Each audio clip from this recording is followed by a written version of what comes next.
Physical activity can be just as valuable to the brain as antidepressant medication.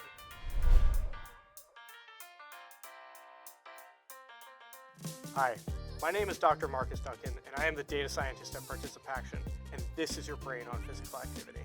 When we think about healthy bodies, we don't often consider our brains and our minds. Ensuring that we have healthy brains and healthy minds is a key part of our overall health.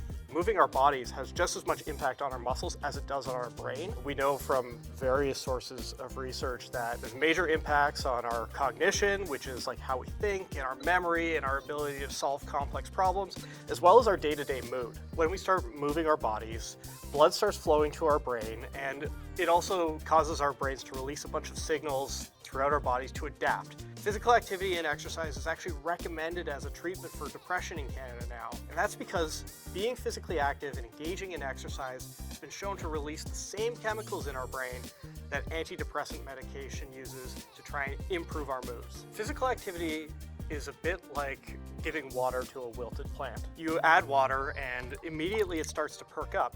But if you give it water on a regular basis, that's when the plant's really going to grow. One of the key ways that physical activity helps is sort of immediately. When we get physically active, serotonin is released in our brain, which is that same chemical that's used to treat things like anxiety and depression. What serotonin is really great at is helping us regulate our mood. Not always keeping us elated and euphoric, which is, feeling really, really excellent, but actually just sort of keeping us level and keeping us happy. By being physically active as well as engaging in social interactions or things that challenge us mentally, what we're doing is we're helping build new neurons and then helping them wire in place by giving them something to do. Some estimates put it at around 30% reduced risk of developing depression and dementia if you're regularly physically active. When you eat a piece of chocolate, there's signals in your brain that say, wow, that was really great. Well, engaging in physical activity and exercise has those same sort of signals. And that's the same thing that we're trying to do when we're treating depression. Provide our brains with the chemicals that